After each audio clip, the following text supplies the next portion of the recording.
our latest summer camp program offering. It's called Making It All Happen, Your Extraordinary Summer Camp from Start to Finish, and that's being offered by PRPS with Roz and Jed as the two presenters. It's a full day workshop on 11/30/22. I forget where the location is. Hold on, it's right here. Carlisle. It's in Carlisle. It's $150 for members. And it's an all-day time with Roz and Jed, who are summer camp leaders forever and ever and ever, and always put on good sessions at our conferences. And it's also worth 5 CEUs. So you can get 2 birds with 1 stone on that. All right, I do see it's 10 o'clock, and I'm gonna go ahead and get things started. Hello, everyone. I'm Dan Hendy. I'm the education manager. Hey, Tom, how are you? These sessions always work better when we can see your smiling faces. So I hope many of you will, they're nice, Tom. I hope many of you will open up your screen a little bit. And today, now it's past Labor Day, so summer, for all intents and purposes, is officially over. At least I think so. And wondering, how's everybody's summer camp go? Great. All right, we can go home. Everybody did well. So Audrey, I'm going to pick on you since you said great. You want to share something that went really well? Well, we were able to hold all of our camps, but our day camp in particular went really well. We didn't end up having to shut down at all. I wish we could have had 60 children instead of 45 to 50 kids a week, but that had to do with staffing. So, but other than that, we were able to hold it for 10 weeks, and kids and counselors had a great summer, so including myself. So it went well. Else want to share about what went well for their summer camp? Something new or exciting that you did that worked? I missed that. Were you talking to me or just the group? Just the group. Oh. Tom, you had 2 thumbs up before. I'm going to pick on you now. We made it successfully. It was a good summer, nothing too new and exciting. We were just glad to resume our field trips. 2022, we didn't do a program at all due to COVID. I mean, 2020, 21, we did it just at the camps. We didn't do any field trips or special activities, and we had limited registration. So this year, the parents are really excited. We got back to full registration. We anticipated that, but with staffing, we were a little under what we were before COVID. It was just hard to find staffing, the counselors. So we were a little under what we were in the past, but we were happy to resume the field trips. Parents were excited that the kids were out having a blast. We didn't have to wear masks, do anything like that. The kids are running around outside. So it was a success. Everyone had a lot of fun, had a great time, and good reviews from the kids and families. That's so nice to hear. Oh, go ahead, Denise. We were back to full capacity on site. We had to choose to close some of our off-site camps because of staffing. But what I did is, because the staff was very green, is I hired a lot of assistants, had a lot of high school volunteers, and put 2 assistants together and called them a lead, and put a few high school volunteers together and called them an assistant. And that was able to work. And I'm also hoping that it means that we grew all these people up a level that next year may be easier for staffing.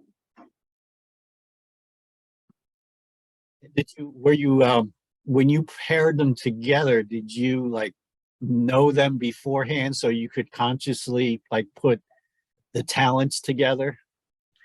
I did, but I waited until about 3 weeks in. That's how well I knew them. Up to that time, a lot of them I didn't, but I was able to gauge them. I was able to see who I thought had personality, who I thought had strengths, and who I thought maybe needed to remain in the position they were hired for. and grow them from there. And I think by the end of summer, we had quite a few that showed promise for next year. We'll see what the world offers them during the school year and hope that they can come back to us next year. We don't have to start from the bottom training people again. How many staff do you employ, Denise? How big's your camp? Oh gosh, we have up to maybe 80 or 90 on site on a big week. On off site, we take up to 20, but we also have 2 day camps every week that we do 15 for those day camps. So it needs to cover a lot. In addition to summer camp, we have contracts with municipalities, and we have groups bringing their kids to us. So I have to hire at least 30 additional people to the 5 that we have year round.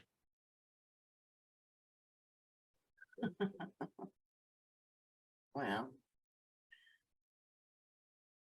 Anyone else want to talk about their camps? Any new ideas or themes that went over well? Gosh, I could talk forever, and I'm sorry. I don't want to step on anybody, but I'm really, really, really excited about this one. Great, go ahead, Denise. I mean, everybody else has got their mouth shut, so go Well, for it. and I can fill space. I'm really sorry. It's just how I'm built. All right. But last summer, 2021, someone came forward with an idea of what we called Wildlands Server. I work for Wildlands Conservancy, and what we did was we looked at video games and had the kids recognize that the challenges, the characters are stolen from nature, or else they're just really exaggerated from something in nature. So we had these kids that were all the time and had them take this camp. Now we only had about a dozen, but we had success with it, and we were able to fine tune it. And it was the first year. And by the third year, I think you really knocked something out of the park. But this year was the first year, and I was really happy with interest at all. And I was really happy with the way it turned out. I think that's what we all want to do, get them off of the screen and get them out into the world. Good idea. Actually, I have a good idea too. Everyone who's on and can hear my voice, in your chat box, go ahead and enter the best theme you had as for everybody to share. The best theme week. I'm assuming most of you do theme weeks, so or the best activity you did during your summer camp. Go ahead and do that. That way everybody gets an idea of what's going on out there. Nerf wars, kayaking, color wars, Olympics, airplane field. Wow.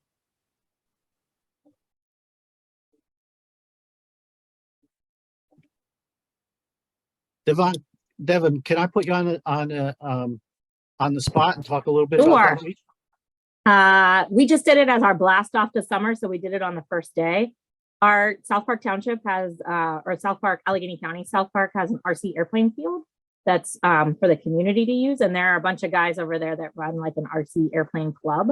And I asked them if they would volunteer. So they got a bunch of their guys to come and launch the little RC airplanes for the kids. So we called it our blast off the summer. We also did rockets in that same week. Everything was launched themed. No accidents. No accidents.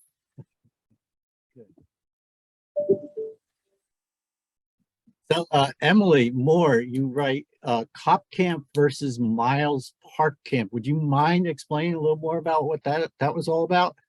Hi, sure. Hi, everyone. So basically, our township has, the police department has a cop camp each week, or excuse me, 1 week in the summer. So it's like tradition, it's been going on years, and like we have like a trophy that floats back and forth, but they come with all their fancy cop cars and trucks, and like it starts off with like a water balloon fight, and then we do like inflatables, basically just like a competition between each other. And then we have like a barbecue together, but we do that every year. So the kids look forward to it, and they dress up, and it's fun and unique. And who, is there a trophy that gets taken home or? Yeah, so we won. We typically win against the cops. Oh, you do. Yeah, Thank you. Thank you for that explanation. no problem. Chris Reber, you said survival. What, can you talk a little bit about that? Sure. Hi, everybody. I'm Chris Rebert from Wildwood Park in Harrisburg. We have a small camp program in the summer. I'd say each year, probably the most popular camp is for the older kids. It's approximately ages 12 through 14. And yeah, the theme is survival. So there's some lessons, of course, outdoors for fire making and shelter building, how to get purified water. But I'd say an edibles fun. They always love edibles too, trying to make some spice bush tea, that kind of stuff over the fire that they made. Which our security isn't too thrilled about, but we managed to get through those loopholes. And the other fun thing that they love to do is always anything active that's they can do independently. Like, for example, kayaking on the Susquehanna River, we do once a year. This year that was a challenge because the river was so low, but we got through it. So it was a good summer. I saw a lot of you do color wars and talent shows. And Leah Getty, you do a bubble party. Can you talk a little bit about that? Sure. Yeah. So we partnered with Buck's Bubbles. It's new in our area, and he came with a big truck, and it's basically like this big cannon that just shot bubbles everywhere. He came for an hour, and we had about 80 campers total. So we had the campers come in shifts, but they loved it. It was part of our water week. And it was really, really great. So if you're local to Bucks County, definitely recommend Bucks Bubbles for either special events or camp. Great. Would you mind putting that in the chat? Sure. Bucks Bubbles, and anyone else who has like a good special event, why don't we go ahead and share that in the chat also? And of course, I'm going to pick on you to talk about it if you do put it in the chat.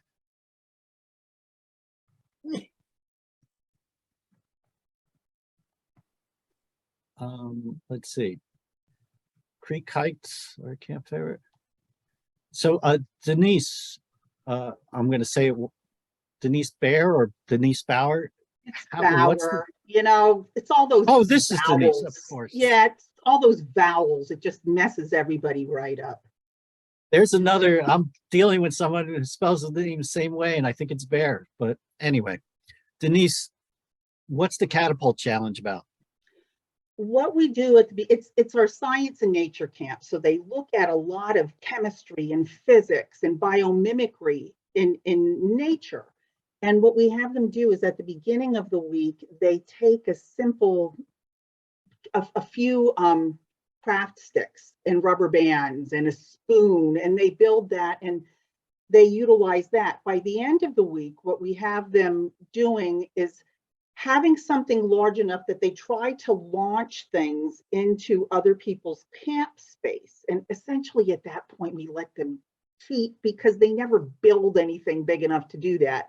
But we give them bungees, we give them a laundry basket, and we give them stuff, or they can choose to put stuff in there. And they have to aim it, they have to launch it, and the people that they're launching it at have to catch it in a basket. They love it. It's fun. Let's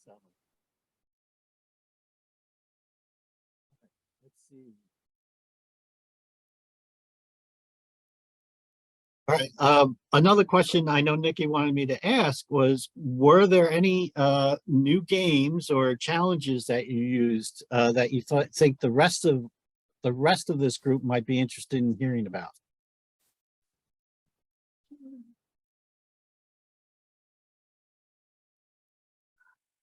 Oh, come on. You're killing me, people. I have one. Go, I'm Denise, sorry. help me out here. I'm really sorry. What we did with the big kids is we partnered one of the weeks with Master Watershed Stewards, and we had two really sick ponds on site. So went out and bought new liners, bought a pump, and brought some experts. And I have to tell you, our people pretty well became experts before that to rebuild those ponds and make them healthy again. We also had during Ornithology Week a bird bander come and band with the kids, and he's on our staff, so that was easy. But he banded with the kids and then worked on an area in our bird blind to improve and build new bird habitat with the kids. So they paid to come to us, and we used them as free labor. They loved it. It was fun. Made me happy.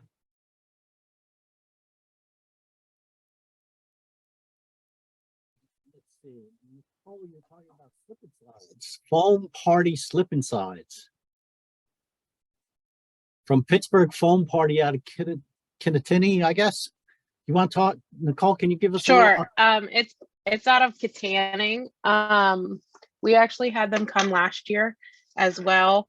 It's sort of like the Bucks Bubbles where they have like big foam machines and they come and they like set up and basically it's like this big foam pit. And then we had our parks maintenance workers set up like a big roll of plastic sheeting down one of our hills in our park and then turn the hose on and let the kids go through there. I'm from North Fayette Township. It's close to Pittsburgh, about 20 minutes away. But our summer camp this year averaged around like 70, 80 kids a day, which we were averaging about 90 in 2019 before everything happened. So, but we had a good summer. I did say we do electives on Mondays and Fridays. So like the kids, we couldn't do that the past 2 years because we were doing like cohorts so that people didn't mix together too much, I guess. And then, so this year we brought it back and that allows the kids to pick if they want to do like friendship bracelets for the entire time they're at camp. Because we do 2 sessions in the morning and 2 in the afternoon. They can do friendship bracelets that whole time. If they want to play baseball or kickball or whatever the sporting activity is that we have for the day, they can do that. And then we also had a couple of music majors working for us. So we were trying to like offer music activities and different things. So trying to attract everybody's interest on those days. And somebody wanted to know where you're, what township you're from or what town you're from. North Fayette Township. It's right outside Pittsburgh. It's near Robinson Township and South Fayette Township. Thank you. Mhm. So slip and slides. Years ago when I was running summer camps for my school, we had a small hill that we would every summer we would take the plastic sheeting, put it out there and put some hay bales at the bottom. And that would be the Friday treat for the kids. We just keep hosing it down and letting the kids go. And they were an absolute mess, but they really loved it. I mean, the size of our hill was ideal. It wasn't too steep or too big. And they absolutely loved it. And you always made like water day on Friday afternoons with water balloons and crazy water tag and things like that. And then they end up with the slip and slide. I can't recommend them enough. Always a good time. Games, any interesting new games that you played?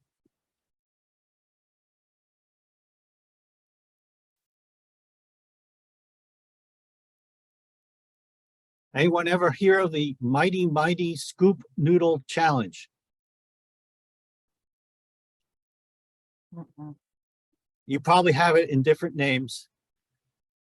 2 teams at the back of each team's end zone, so to say, within 40 yards, with a dividing line in half.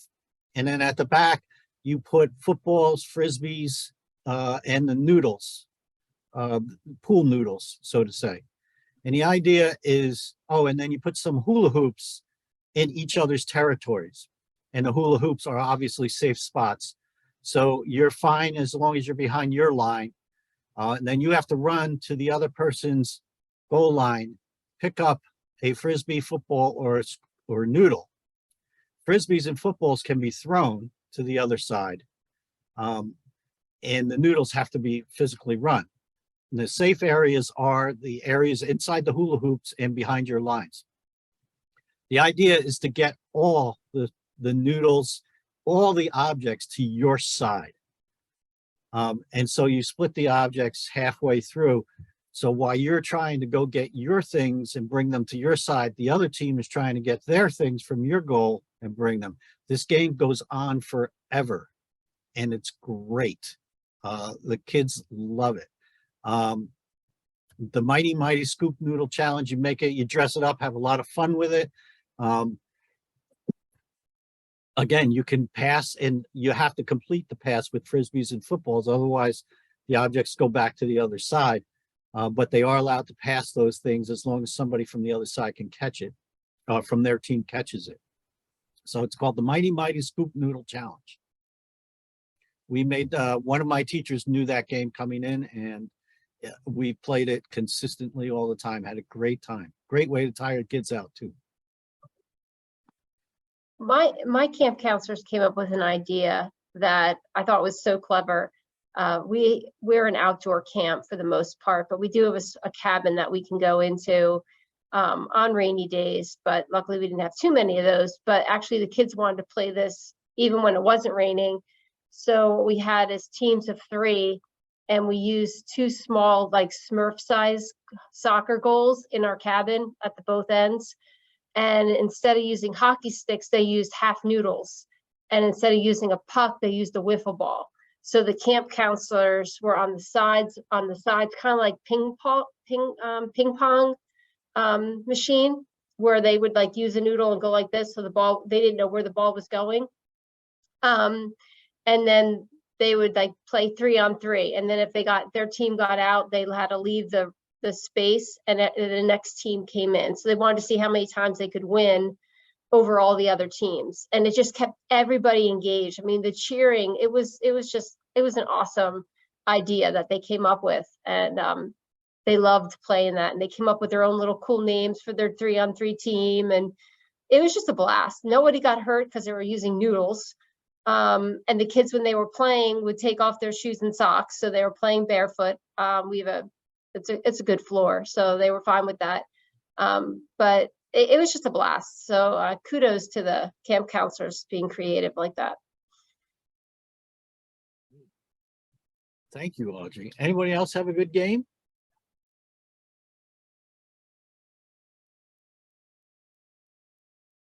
We had a bug week, and I made a giant spider web that we played tag with. I went to Harbor Freight and got tent stakes, and then we ran twine along them until we made a huge spider web. And then I bought like enormous amounts of bugs and hid them in them. And then we had the kids yell out like things that were similar. If you're wearing an orange shirt, you can run into the spider web and like collect so many bugs until all the bugs were collected at the end. And they thought this was hilarious. And we played it over and over and over again.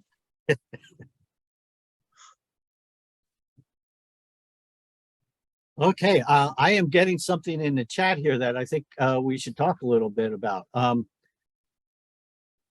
Trouble with the kids. Several of you mentioned this. Let's see. Behaviors were a little bit off this year. Social skills were a little lacking. Those are some of the comments I'm getting at the chat. Does anyone want to talk a little more about that? What they observed? We had a lot of trouble with our littlest kids. Like we take kids going into kindergarten. So these kids haven't even been to school yet. And I kept calling them COVID babies because they have no social skills. They did not know how to keep their hands to each other, how to line up, how to listen, how to do anything. I took on many of them as my own special friends to help clean up all the time because they wouldn't listen to their actual counselors. How many friends did you have? Quite a few. Did everybody else, you could use those reactions, raise your hand or a thumbs up if you noticed some social skills that might have been lacking a little bit in your campers? Oh yeah, yeah, we got some. Hey, everybody. This is Megan in Bucks County, Newtown. I agree with Devin. Our littlest campers had issues, definitely in the beginning with the attention that they needed from our counselors. Definitely getting that one-to-one at home if they haven't been in any structured environment. So it was a little difficult to wean them off their parents, if you will. And then, as Tom joked, we definitely had an issue with the cell phones at camp. We did You know, too. they're not allowed at our elementary camp, but this year, I mean, again, I don't want to be so negative. The parents have 360. We had issues. They were calling us, not the director. So we don't know how necessarily to say, like, you can't have your phone out, but then on an hour and a half bus ride to a trip, it gets a little tricky. And it was a big issue with cell phones and teens. And our teens, I say, quote unquote, it's 6th, 7th, and 8th grade. So you're talking like 11 to 13. So it was very difficult for us this year. We actually had a group we called the TikTok group because they would be filming all day during camp. And as some of you know, we didn't give up, but we just let them be happy. You know, if their parents want to pay that money to have their kids on their phone, it can be tricky. So, and then especially, I think someone just mentioned field trips. We don't give all of our staff work phones. So if we're at like an amusement park, it's hard to communicate with the other counselors, like, where is your group? So for us, you know, sometimes cell phones were needed. So it gets tricky. I don't know how else everybody dealt with it. So I had the most trouble with my own kid at camp because she would get her phone out and I'd be like, that belongs in the car. But then all of her and all of her friends would be doing TikToks during things. So I would embarrass my own daughter at the expense of everyone else and take her phone off of her. And then the rest would follow suit. I would force them into kickball games when they didn't want to. Most of the kids know me though, because both my kids attend my camp. So all their friends are there too. I'm just the mean mom that runs the camp. Chris, I was wondering, how did phones work with the survival camp? Really wasn't an issue during that camp. 'Cause it just wasn't an issue. Were you clear that they couldn't have them, or did they have them but not use them? They had a period of time when they could use them over lunch, and that was it. You said your field trips were silent with phone use. Silent because they were all using their phones, or silent? On the bus ride, as Megan was saying, we would have hour and a half bus rides. Some of our field trips, we'd let them use them on the bus.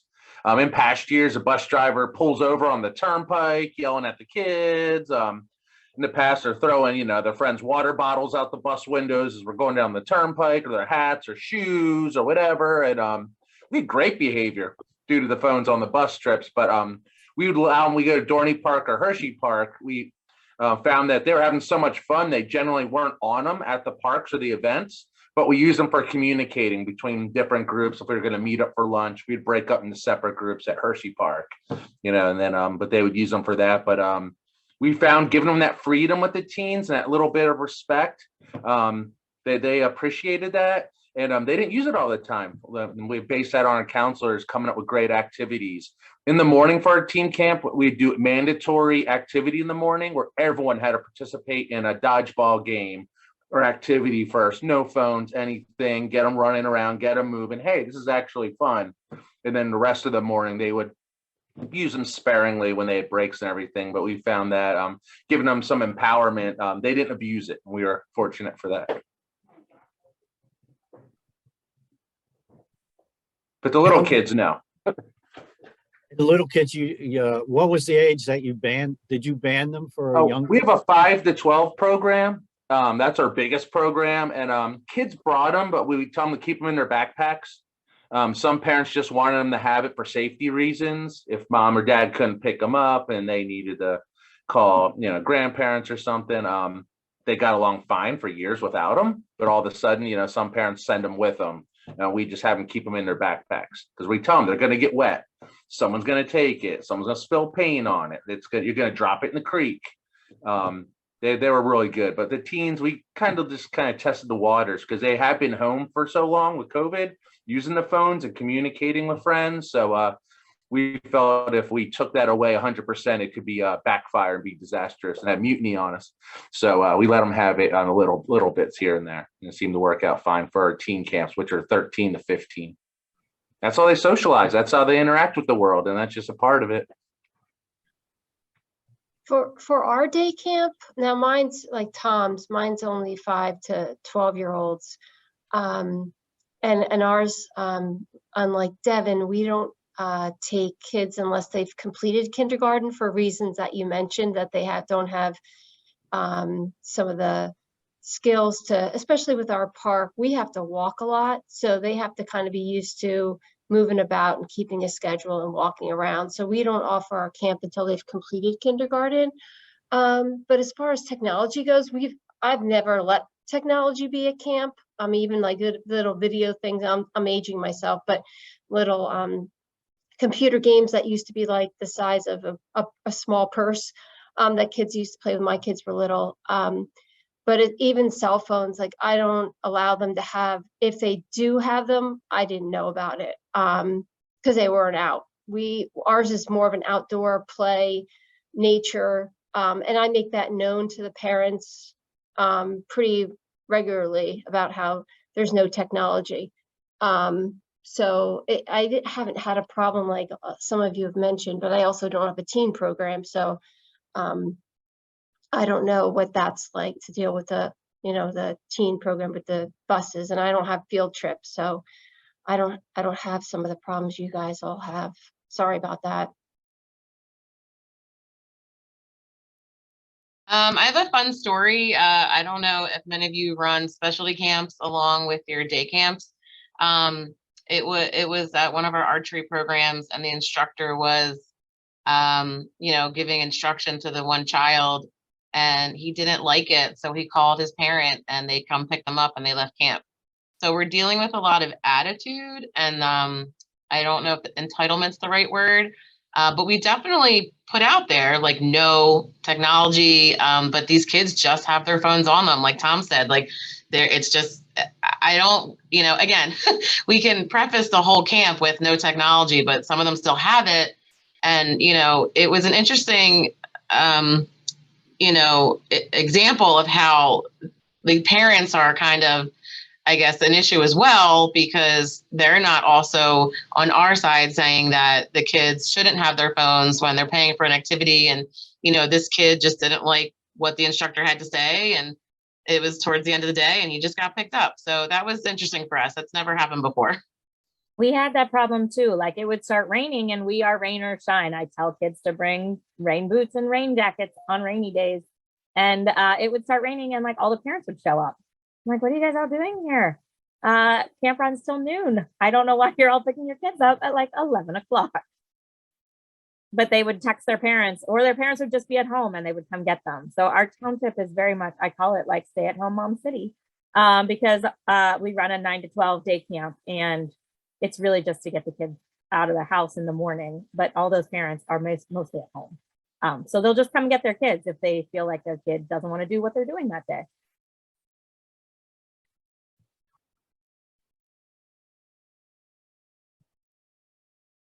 I'm stunned.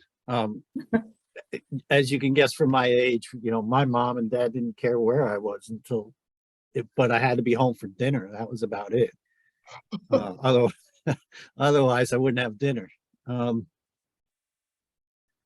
other people have that? Just parents just willing to pick them up and take them away whenever? Nicole had issues with phone watches, which I guess is the new thing. Amber says yes. Ashley says yes. Tammy says yes. Yes, they weren't even like an Apple Watch. It's like these big bulky, like, I don't know, they're like, so like they don't have a phone, but they still have a way to like communicate to like select few people. And like they'd call mom or they'd text mom, and like I have a 6-year-old who's upset because they got in trouble and like they're texting their mom that like we're being so mean and like they hate it here. And then I get the parent upset with us and like because we have a camp phone, like we have a cell phone that they can call, like that's directly to the camp staff. Like one of my assistants always has it on them, or they can text it, and so they're welcome to communicate with us that way. But they choose to listen to Johnny, who's upset about not being allowed to do whatever he wants on his smartwatch instead. Or like we had like, I don't know, I think you can like do like a voice dictation and like to text, and we've had kids like swear into them and then it gets sent to one of their contacts and then the parents like, what are they doing? So yeah, it's not really fun. We also gave up on our teens not doing their phones, but I did put my foot down. They're not allowed unless we're on a field trip and they're like taking pictures, like at the zoo or something. They're allowed to take those pictures, but they're not allowed to take pictures or videos at camp. And technology is so, I don't know if insidious is the right word, but it's just so hard to get around. You know, you guys can lay down the law all you want, but you know, there's watches, phones. I'm curious, just want to throw it out there. Has anyone thought about leaning into the fact that they're so embraced in technology and things? I mean, I look at conferences, for example, we see Instagram boards and all this technology where people are putting a hashtag and creating all these photos and great press for the events that they're paying to go to. You know, has anybody thought about putting a big video screen in the rec center, or, you know, having a Facebook page where all of this stuff can go, or an Instagram page where the parents can see the activities and things? Has anybody kind of looked at some of those ideas? PK, we definitely used to do a paper copied yearbook for the teen campers. And this year it doubled because we moved one of the grades over and it was just going to cost too much money. So we're like, all right, we'll do a Shutterfly link. When I tell you there were 300 pictures in this link, one mom wrote us and was like, my child's not anywhere in these pictures. And, you know, we did pick out like 5 or 6, but it's one of those things where some kids are shy, some kids feel left out. We definitely we have that weird like backdoor permission where we don't ask for permission, but like if someone doesn't want their picture taken. So we've definitely been conscious of that, but we were saying like, this is so funny. We're going to have someone, like I was even at camp one day, Matt was at camp one day and we we're trying to get pictures of everybody. So everybody feels included for this yearbook. And, you know, it's inevitable. Someone definitely was like, my child's not pictured, and they were, but the parents didn't feel like going through the 300 pictures that we sent over our 6-week camp. I do think it's a great idea. I don't know how much it costs to like create an app or anything, but again, we're also running into the fact that, again, there is a phone issue, but not everybody has a phone. So again, that's that age group where it's 6, 7, 8, where, you know, I know someone mentioned the 6-year-old has a phone, which is crazy to me. But so it's something that people are included, but they're not. So we're very conscious about that. I mean, I'm sure I've been to the conference a couple of times where the app was available and I didn't use it. So don't judge. But I did have another question if anybody's willing to talk about it. And I feel like we have a widespread group across the state. We had an issue this year with a lot of parents just coming at all times to pick up their kids for our full day camp.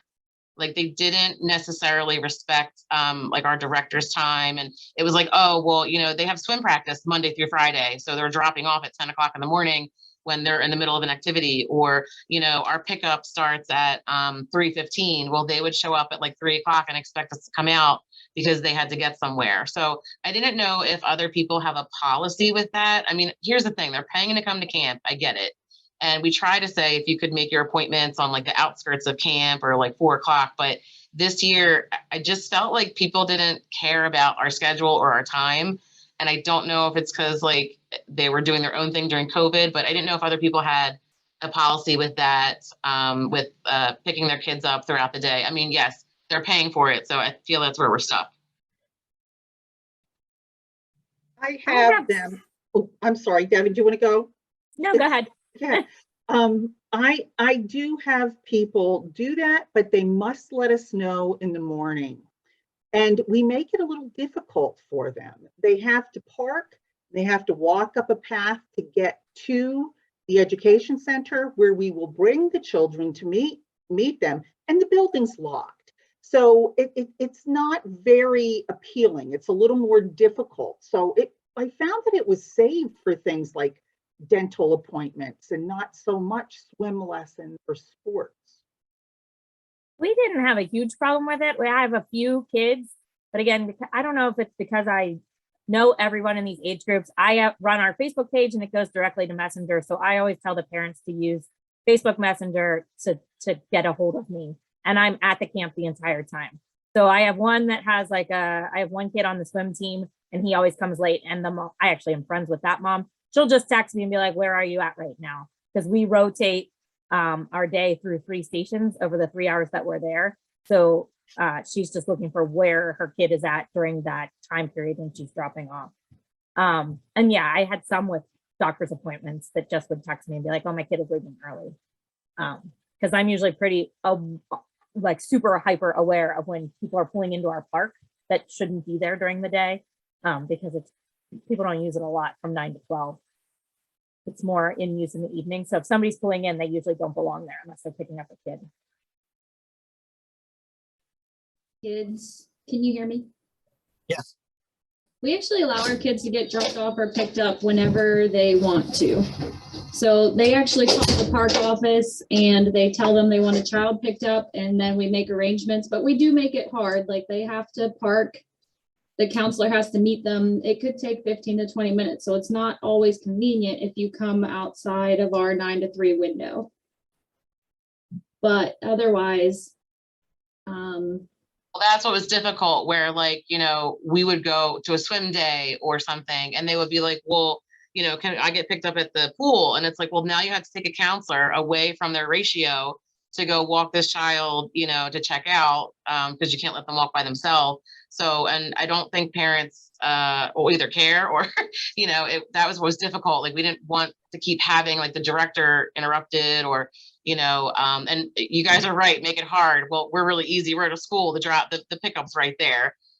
So it's not difficult for them to come grab their child unless we're on a trip. And then parents were like, well, can I drop off? That the whole thing is, if you don't go on the trip, you can't stay at camp. And then parents would be late and they were like, well, can we drop off at the roller skating rink? And we're like, no, because then it just creates, we didn't want to open that can of worms, with people coming and going as they please. We do have some guidelines that, are beneficial to the camp. So When I was running a camp, we had an end of day ceremony. I imagine many of you do too. And it was all the kids around in the circle, and we did a song and some highlights from the day and some other activities that a lot of kids ended up not wanting to miss. And likewise, the parents had to get out of the car, walk into the school, and then we had somebody at the door that wouldn't let them into the room where the ceremony was happening until after the ceremony broke.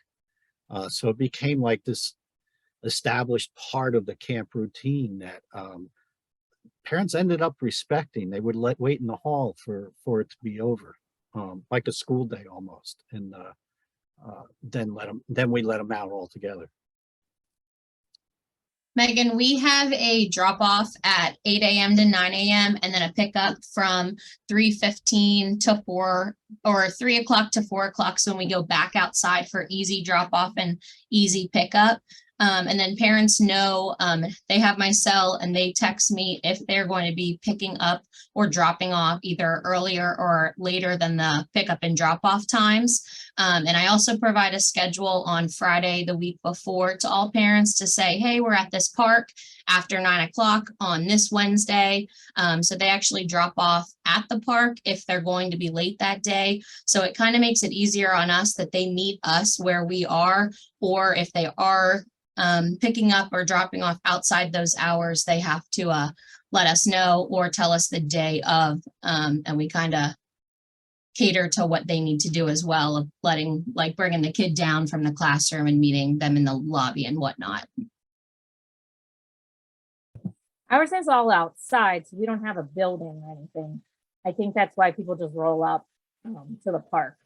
And I have a schedule that I email out every weekend too, where we're going to be Monday through Friday, because we have 5 different locations that we're at that we rotate through each week. And sometimes there are changes to that each day.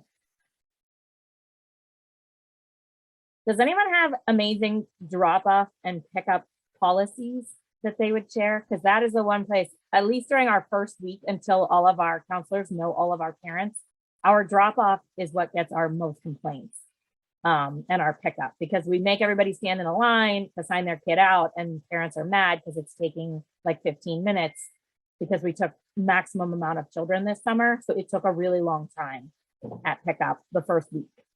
It was faster by week 2, but people still complain. I perfected this. I feel like we've perfected. You should put a this book over out years. then, because I can't get it down. Well, it also is the way our parking lot is formatted. There's one way to get in there, and it's over a single lane bridge. So we really had to be inventive. We have a rolling drop off. They stay in their car. They pass us their child. They have to do a loop within the parking lot. And then we have people on either end of the bridge with a walkie-talkie leading them in or sending them out.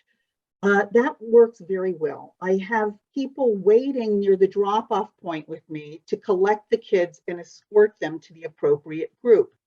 The end of the day is a little more messy because you can't do that rolling drop-off. They seem to arrive within this half-hour period, and it becomes messy. So they must park, but I and a few other people are a wall. They are not moving beyond us. They have to stay in front. They have to tell me which child they are there to pick up. They have to provide their name. They have to give us a pickup list at the beginning of every single week. If I don't know that person, a lot of time you do get to know them. You don't need any identification. If I don't know that person, I will ask for identification. If they're not on the list, they're not getting that kid. And we ask who's picking up every day. If it's somebody different, like if mom drops off and like grandpa's picking up, we want to know that at drop off.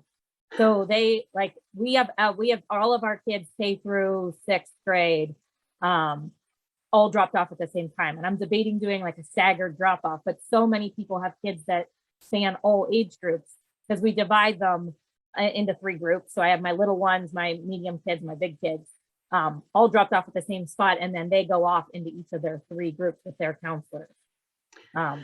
We have a couple staggered times based on age as well in the morning, and that's the thing that makes it a little messy. The little kids go home far earlier than the big kids do. But what made pickup easier is the person who is interacting with the parent picking up their child has a walkie. And every group in their location, which is not far away, has a walkie. And they are told what child is supposed to come down and who's there to pick them up. They have to check the list. The person who's actually interacting with that person just can't because of time constraints. But it's worked really well this year. I feel like parents just need to be patient after week 1. Week 1 is a mess, and then week 2 we usually have it down because we know all of them by then. We have a runner, so we'll have one person like our head counselor in charge of that age group, and then the rest will have the rest of the counselors stay with it, and we'll have one counselor be a runner. So they'll run up and bring each kid out. Oh, you're here to pick up little Susie. I'll run back and get Susie and bring her to the front. And then sometimes we'll do like a couple at a time. And again, by the time we know them all in week 2, it's not a problem. But that week 1 drop off, we had a lot of our parent group on Facebook is very vocal and active. I try to stay off of it, but people will complain right on the parent page for our township. Oh, how do I know that my kid's being picked up? Anyone could have picked them up. I'm like, well, nobody could have picked your kid up because I'm standing right there. Like I would have stopped somebody from picking your kid up if I didn't recognize who it was.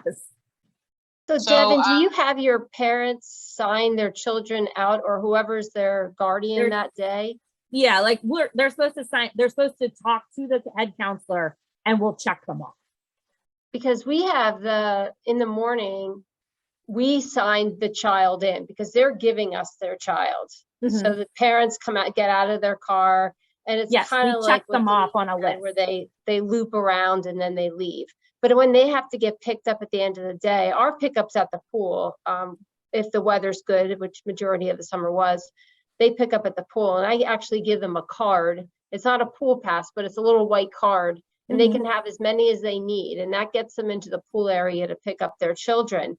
But they have to sign out their child, and they, in the beginning of the summer, they give us a list of everybody who's allowed to pick them up, and if they have anybody to add, they just have to send me an email, and then I add that to our file that so and so is allowed to pick up this child. And like you said, you get to know the people who are coming, but they have to physically sign out. Somebody has to sign out that child. They have to physically walk up out on you about, right. you know, They have to physically walk up to a counselor and tell them, I'm taking my kid before we let them out. It is harder in the park because like they're all in a pavilion, like the parents just all walk up and all the kids are in the pavilion. So someone theoretically could, I guess, steal a child, but we're pretty observant. I have like 20 staff all in that same pavilion watching the kids as they play on the playground as parents come up to check them out. I mean, it would have to be really a stealthy move for someone to steal a child at that point. And you'd have to know that they were there physically. Like I don't post our schedule online anywhere. And it changes weekly. So if you're not the parent that's getting that email each week, I don't know how you would know how to steal a child. And I'm going to jump in. Tammy, you use radios and car placards for pickup. Would you mind chiming in a little bit? Sure. All of our day campers, they are issued on the first day of camp a placard that goes in the front of their car.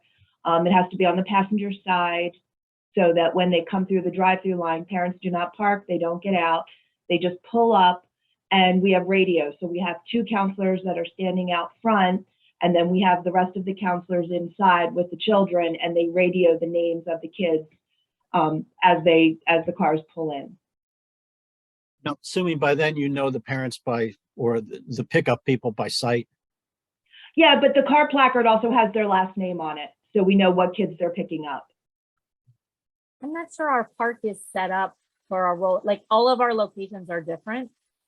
Some of them we could do a rolling drop off. Like when we're at the South Park Wave Pool, they can drop off. A lot of people do that, but our park is not set up for a drop off, and our community center is not set up for a drop off because it would back out onto like main roads.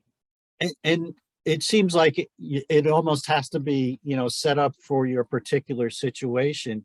But I'm getting from this conversation, the key here is being able to funnel the parents like all at 9 o'clock into like single things that you can manage one at a time quickly, whether it's a rolling through or a physical drop off, and then being able to do the same thing, plucking those children out one at a time to feed the parents or the pickup people on the way out. Drop off doesn't seem as bad because it's more staggered. Parents will show up they know we're there at 8:30 and camp starts at 9.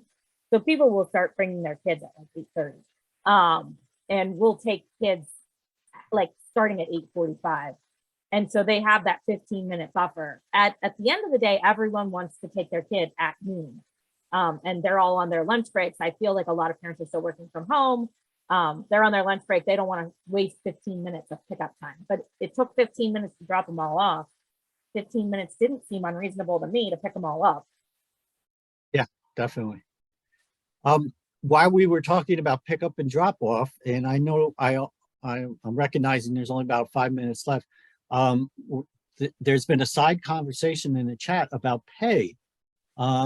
Nicole asks, it seemed the majority of us had issues finding staff. Is anyone proposing an increase in pay rates for 2023? If so, what is your base pay for counselors? Anybody want to chime in on that? We pay very low. I hire 14-year-olds, so they're only making minimum wage. I'll go up higher if they're return staff, and then if they're in college, I'll pay a little bit more. I'm not sure how we get staff every year. It's mostly like all the high honor roll kids in the high school who just want experience and they like working with kids. So we're very lucky there because we do not pay very well. I wanted to say that we just started our full day camp this year. So we were assessing pay and all that. We started at $20 for the director, 18 for the assistant director, and 14 for counselors. And we were very fortunate. We had a lot of people interested, mostly college students, and just a handful of high school students. I felt really good about, we had to turn a lot away. I felt really good about the counselors that we had, and they are all coming back next year. So I'm thrilled with that. We are located West Hanover Parks and Rec outside of Harrisburg. I was a similar position as Jeanette. We upped our rates this summer, and we probably had the best staff at both of our camps that we've had in quite a number of years. They were older, more experienced, and thus, it turned out to, we had very little problems this summer. They were a great group of kids.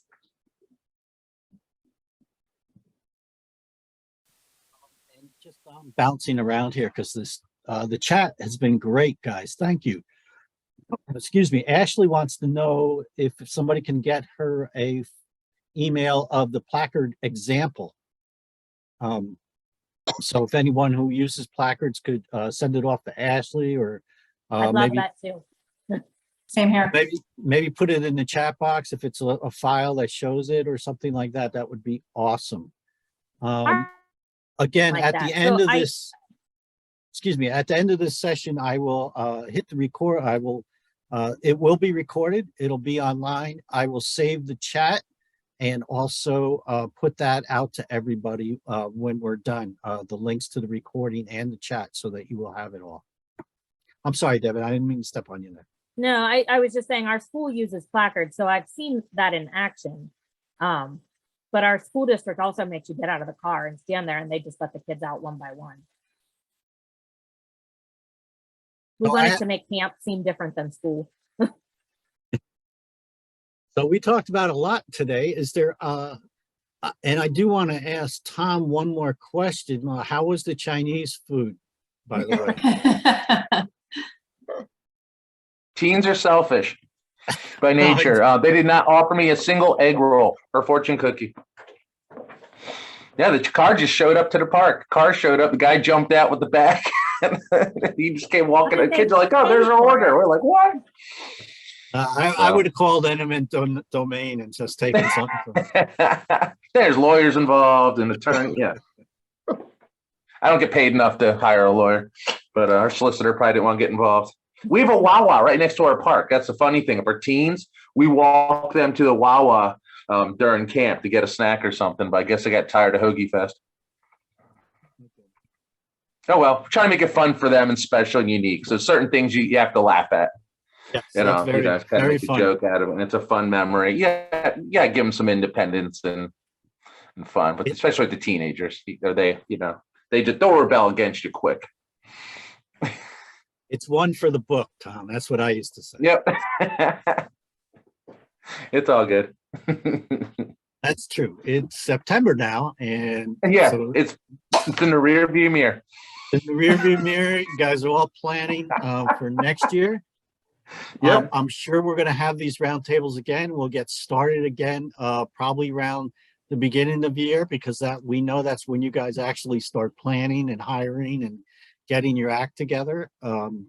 So I do notice it's 10:58. So I am going to say a few things and then I'll turn it over for final comments.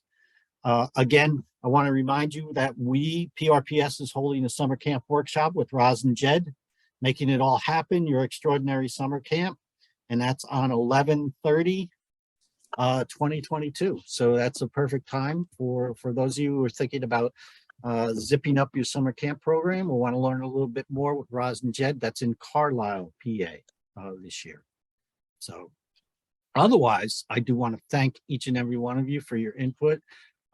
Denise, you were great. You pulled me through in the beginning there with all that input, and thank you all for all the great input. Again, I'll save this chat, make sure that everybody gets it, and I'll turn it over. Any final comments?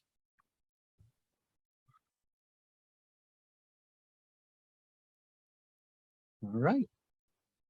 Mum's the word. I guess I'm gonna call an end to this. And again, thank you all for participating, and I hope you enjoyed your hour here.